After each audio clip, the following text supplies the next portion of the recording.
আসসালামু আলাইকুম বন্ধুরা, আজকের ভিডিওতে আমি খুবই গুরুত্বপূর্ণ একটি ওষুধ নিয়ে আলোচনা করব।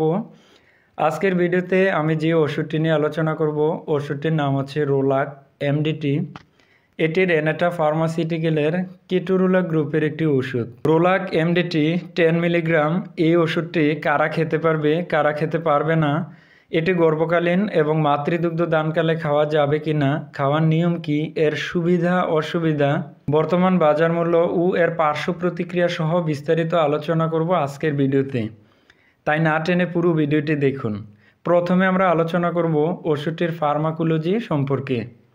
কেটোরোলাক ট্রুমেথামিন একটি নন স্টেরয়েডাল অ্যান্টি ইনফ্ল্যামেটরি শ্রেণীর শক্তিশালী ব্যথানাশক। এটি সাইক্লো অক্সিনেস এনজাইম সিস্টেমকে বন্ধ করার মাধ্যমে প্রোস্টাগ্ল্যান্ডিন তৈরিতে বাধা প্রদানের মাধ্যমে কাজ করে।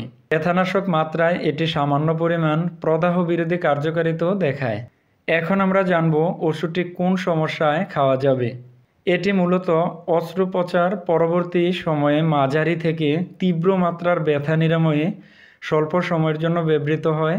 এছাড়াও আঘাতজনিত তীব্র ব্যথা, দন্তে অস্ত্রোপচার পরবর্তী সময়ে তীব্র ব্যথা নিরাময়ে, সিজার বা যে কোনো অপারেশন পরবর্তী সময়ে মাঝারি থেকে তীব্র ব্যথা নিরাময়ে, এছাড়াও অস্থিপেশি এবং মাংসপেশির ব্যথা নিরাময়ে রোলাক এমডিটি এই ট্যাবলেটটি নির্দেশিত।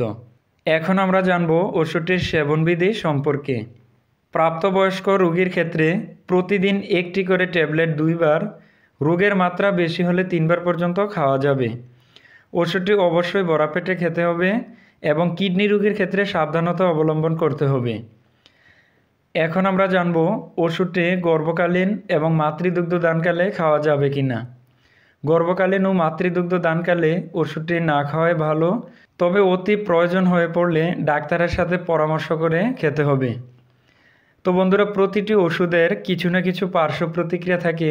অতিরিক্ত মাত্রায় রোলাক এমডিটি এই ট্যাবলেটটি সেবন করলে কিছু সমস্যা দেখা দিতে পারে, যেমন বমি বমি ভাব, বমি, gastrointestinal bleeding, melaena, peptic ulcer, pancreatitis, মাথা ব্যথা, বুক ব্যথা, পালমোনারি ইডেমা ইত্যাদি। প্রতিটি রোলাক এমডিটি 10 মিলিগ্রাম ওষুধের বর্তমান বাজার মূল্য 13 টাকা। তো বন্ধুরা, এই ছিল রোলাক এমডিটি ট্যাবলেটটি সম্পর্কে সংক্ষিপ্ত বিবরণ এবং প্রয়োজনীয় ইনফরমেশন। আপনি যদি এমনই ওষুধ সংক্রান্ত ভিডিও দেখতে পছন্দ করেন, তাহলে আমাদের মেডিকেয়ার ইউটিউব চ্যানেলটিকে সাবস্ক্রাইব করে পাশে থাকা বেল আইকনটি প্রেস করে দেবেন পরবর্তী ভিডিওগুলো দেখার জন্য। আর ইতিমধ্যে যারা সাবস্ক্রাইব করেছেন তাদেরকে অসংখ্য ধন্যবাদ। যারা ফেসবুক থেকে ভিডিওটি দেখছেন, ফেসবুক পেজটিকে ফলো দিবেন, লাইক এবং শেয়ার করে বন্ধুদেরকে দেখার সুযোগ করে দিবেন। আপনি যদি অন্য কোনো ওষুধ সম্পর্কে জানতে চান, তাহলে অবশ্যই ওষুধের নাম কমেন্ট করে লিখে দিবেন। আমরা পরবর্তী ভিডিওতে সেই ওষুধের বিস্তারিত তুলে ধরব। ওষুধ সবসময় শিশুদের নাগালের বাহিরে ঠান্ডা ও শুষ্ক স্থানে রাখবেন এবং ফার্মেসি থেকে ওষুধ ক্রয় করার সময় অবশ্যই ওষুধের মেয়াদ দেখে ওষুধ ক্রয় করবেন। তো দেখা হচ্ছে পরবর্তী ভিডিওতে। সবাই ভালো থাকবেন, সুস্থ থাকবেন। আল্লাহ হাফেজ।